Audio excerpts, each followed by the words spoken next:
हे friends, आपने इस picture में दिखने वाले स्ट्रक्चर को तो पहचान ही लिया होगा। जी हाँ, ये पिरामिड ही है, पर कोई आम पिरामिड नहीं। ये pyramid 7 wonders of ancient world में से एक है, जिसका नाम है the great pyramid of Giza. पर कहते हैं ना, जो चीजें ग्रेट होती है वो मिस्टीरियस भी। इसलिए आज अपनी इस वीडियो में मैं इस ग्रेट पिरामिड के मिस्टीरियस होने के 5 मेन रीजंस को डिस्कस करूंगा। तो चलिए बिना कोई देर किए let's get started.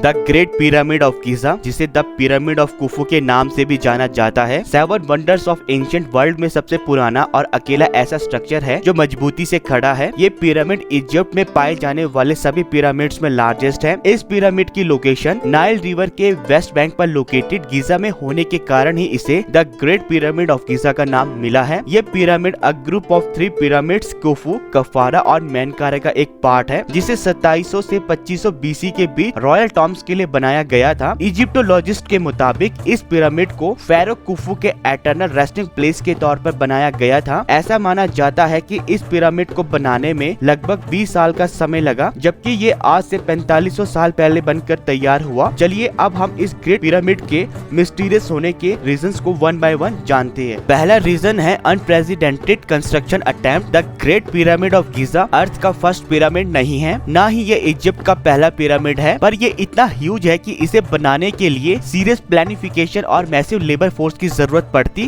Pyramid of Giza करीब 3800 साल तक टॉलेस्ट स्ट्रक्चर बना रहा, पर 14th सेंचुरी में ये जगह लिंकन कैथेड्रल स्ट्रक्चर ने ले ली, जो कि इंग्लैंड में है। इस पिरामिड को बनाने में 2.3 मिलियन ब्लॉक्स ऑफ स्टोन का यूज किया गया है, जिनका एवरेज वेट 3 टन पर ब्लॉक है। साथ ही कुछ ब्लॉक्स ऐसे हैं जिनका वेट 60 टन से भी ज्यादा है, जिन्हें कंस्ट्रक्शन साइट से करीब 800 किलोमीटर दूर से लाया गया था। पर यहाँ अजीब बात ये है कि 4500 साल पहले जब पहिए का आविष्कार ही नहीं हुआ था, तो कैसे एंशिएंट इजिप्शियंस ने इन स्टोन्स को ट्रांसपोर्ट और लोड किया होगा। यही नहीं, एक और अमेजिंग फैक्ट ये है कि एंशिएंट इजिप्शियन ने इन ह्यूज स्ट्रक्चर को अर्थ के लैंडमास के एग्जैक्ट सेंटर में प्लेस किया है, जिसके कारण पिरामिड ऑफ गीजा 3/60 डिग्री के एरर के साथ द मोस्ट अलाइंड स्ट्रक्चर बन गया है, जो कि ट्रू नॉर्थ को फेस कर रहा है। अगर टोटल मटेरियल की बात की जाए तो इसमें 5.5 million ton of limestone, 8000 tons of granite और 5 लाख टन्स मोर्टार का यूज किया गया है, जो आम लोगों के लिए करना एब्सोल्युटली इम्पॉसिबल लगता है। इन ह्यूज पिरामिड की कंस्ट्रक्शन को मेंशन करने वाला एक भी एंशिएंट डॉक्यूमेंट अवेलेबल नहीं है, जिससे कि हम ये जान पाए कि कंस्ट्रक्शन में किस तरह के टूल्स को यूज किया गया था, कैसे उन्होंने इन स्टोन्स को अरेंज किया, कैसे वो इन स्टोन्स को लिफ्ट कर पाए। कितना अजीब है ना, जिन एंशिएंट इजिप्शियन को एक्सीलेंट रिकॉर्ड कीपर्स माना जाता है, उन्होंने इतने फैंटास्टिक स्ट्रक्चर का कोई रिकॉर्ड ही नहीं रखा। दूसरा रीजन है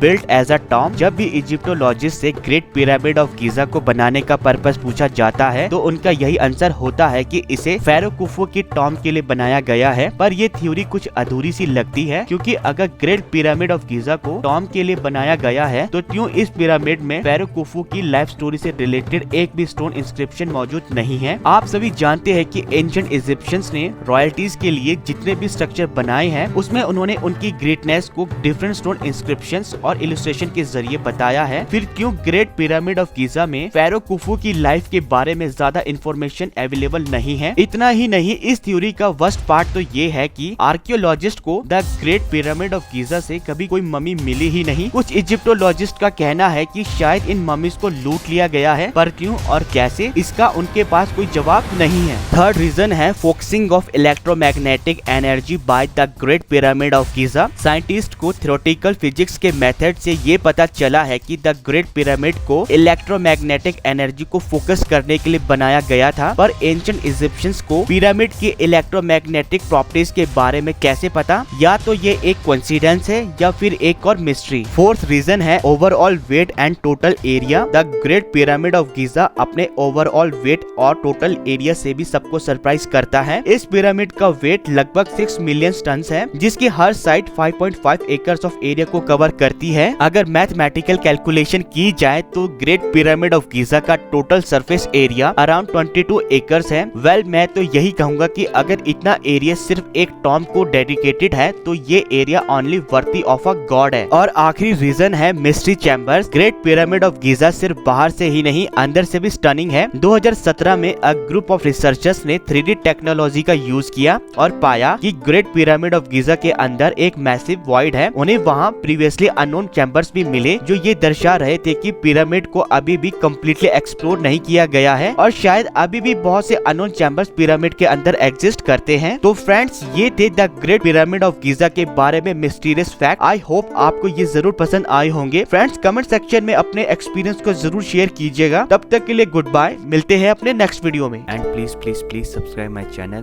ताकि हम एक वंडरफुल कम्युनिटी डेवलप कर सके। तब तक के लिए गुड बाय, मिलते हैं अपने नेक्स्ट वीडियो में।